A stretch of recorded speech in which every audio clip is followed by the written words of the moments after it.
Ма вие станахте повече от курви вече. Бе. Аз нямам думи вече. Ма то вие, как си противоречите само? Ма той е бил буклук, изневерява. Примерно.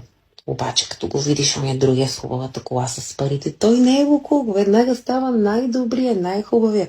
А момчето, дето бачка в сервиза и ръцете само като моите от работа, не може да спи цяла нощ, да се чуди как да ти изведе на кафе утре, защото ти искаш най-марковото кафе.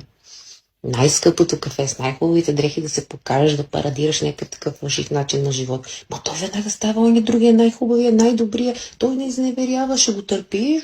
Той има пари, естествено. Осъзнайте се малко. Това начин на живот американски, дето искате да го водите, не е за вас. Българки сте. Вече не е модерно да си софиянка. Модерно е да си добро момиче, ма ти не знаеш да му сготвиш една мусака, миличка. Ти не знаеш да му изпържиш едни яйца, ма ти не искаш да го изпереш, защото ти не си слугиня. Ти си Ким Кардашиано да извайснеш коя си ти. Вие искате само. Вие изисквате. Пари, пари, пари, пари. Мъжа не е само за пари. Мъжа също може да обича. Повярвайте ми, компанията ми е само мъжки. Знам как разсъждава един мъж. И той обича много повече, отколкото обича една жена. Обаче вие не си заслужавате. Как искате да привлечете мъж, който е добър? Не го разбирам. Няма как да стане. Добрия мъж няма да те търси в дискотеката на съседното си пари, другия не знаеш къде се намираш. Добрия мъж иска добра жена. Не е слугиня, пак казвам, защото вие ще почнем да се аз не съм слугиня, аз не съм готвачка, аз не съм готвачка си и слугиня ще бъдеш, когато го обичаш даже. Да. Работете, не изисквайте.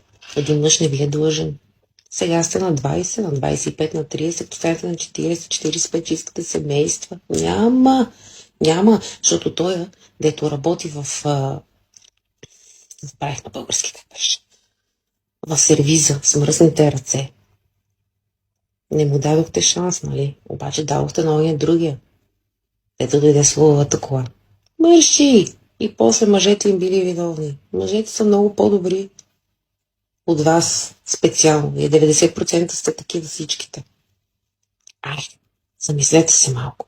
Идете по бачките малко, намерете си втора работа, ако трябва, за да може да си платите сметка, защото той не ви е длъжен. Ама после ще го търсите он от сервиза.